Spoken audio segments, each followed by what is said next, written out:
মেয়েটা হঠাৎ আবদার করে বসলো, মা আজকে একটু চিকেন করো না, অনেকদিন চিকেন খাই না। তো মেয়ে তো আবদার করছে, সেটা তো রাখতে হবে তাই না? তা আজকে একটু আলাদা করে আমি মাংস রান্না করেছি, দই চিকেন রান্না করেছি। কিভাবে রান্না করলাম আসো তোমাদের দেখাই।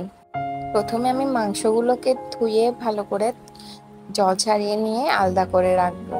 তারপর গরম প্যানে তেল দিয়ে সেখানে আমি মাংসের জন্য কিছু বেরেস্তা রেডি করে নেব।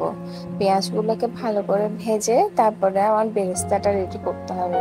তো বেরেস্তা রেডি হয়ে যাওয়ার পর আমি বেরেস্তাটা তুলে রাখবো।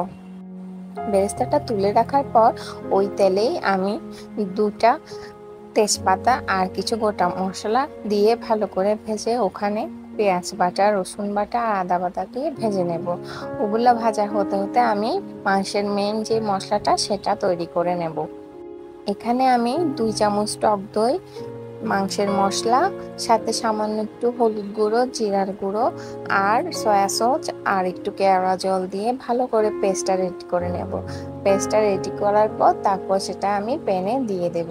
দিয়ে এরপর মশলাগুলো সামান্য একটু জল দিয়ে ভালো করে প্রথমে কষিয়ে নেব।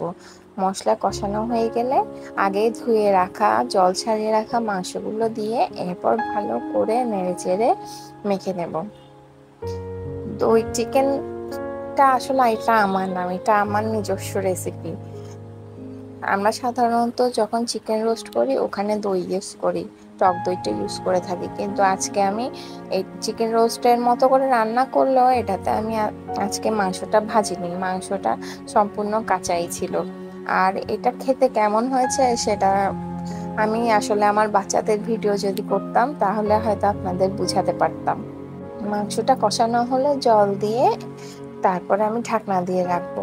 এরপরে আমি ওখানে কিছুক্ষণ ফুটার পরে সামান্য একটু গুঁড়ো দুধ জলে মিশিয়ে, সাথে কিন্তু চিনিও ছিল, চিনি দিয়ে চিনি আর গুঁড়ো দুধ জলে মিশিয়ে আমি ঝোলে দিয়ে দেব। এরপর আমি এটাকে ভালো করে নেড়ে চেড়ে এবার অনেকক্ষণ ধরে ফুটাবো, ঝোল টেনে আসা পর্যন্ত।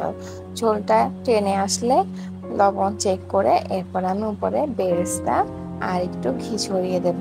ব্যাস, হয়ে গেল আমার দই চিকেন। এটা আসলে খেতে ঠিক কতটা স্বাদ এবং কতটা মানে টেস্টি এটা আসলে না করলে বোঝা যাবে না।